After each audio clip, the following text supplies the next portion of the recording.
Hello, this is Wmpyr here to talk about the flail technique. So first of all, what is the flail technique? The flail technique, the flail is a term that I came up with for a Filipino martial arts technique. So the angles of attack is a form, okay? And there's a whole bunch of different forms. And so you're working with single stick, so usually you learn your angles of attack with single stick, and there's a sequence. So it might be 1, 2, 3, 4, number 5 a lot of times in many different systems is a stab, and then number 6 could be to the leg, number 7 could be to the leg on the other side, number 8, 9. I mean, there's all kinds of different techniques, but it is a form that you do. So what I'm saying is to make that into the flail, you make all that smooth. Okay, so it's like you are you have a chain weapon and you're swinging the chain around. So you're making these circular motions and you're swinging it around. Why? This continuous motion makes it difficult for the bad guy to attack you. Okay.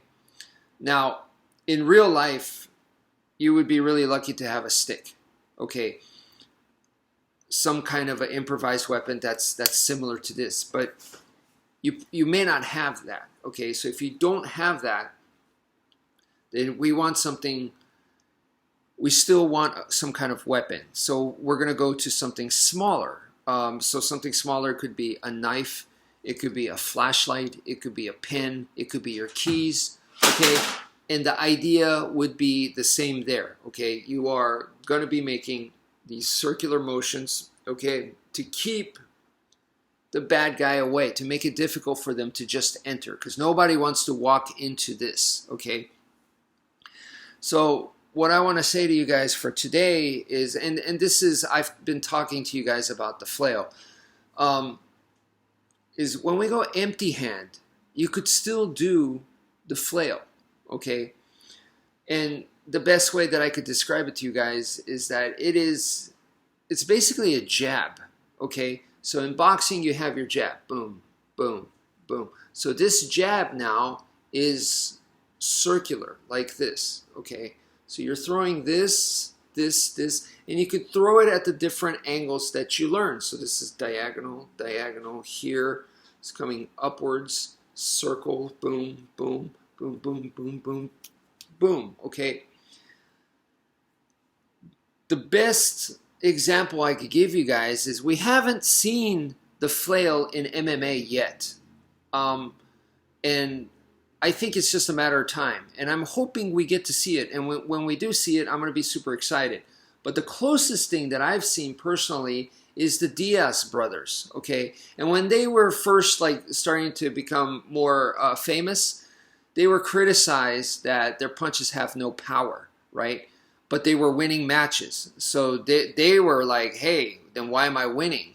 And for every 4 punches, like one of your punches may hit harder, but, you know, and it takes the equivalent of 4 of mine, but all 4 of mine land. That was kind of like the counter argument that they were giving. So, you know, I would recommend watch some of their fights and see how they do it. So this here, you know, doing this kind of flail punching, all right, is connected to flail knife, which is connected to flail stick. Okay, so that's something that I wanted to talk about today. Okay.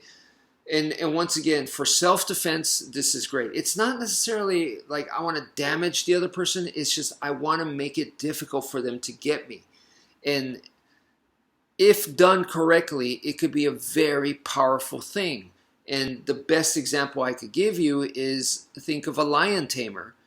The guy's inside a cage with like, I don't know, like 4 or 5 lions by himself. And all he has is a whip and a small chair. Okay, so the flail is like the whip. So psychologically, you could make the lions like listen to you, obey you. Okay, so we're kind of using the same idea there. Now it would be nice to have a small chair, but we don't have it. If you do have something like that, obviously that's going to be even better.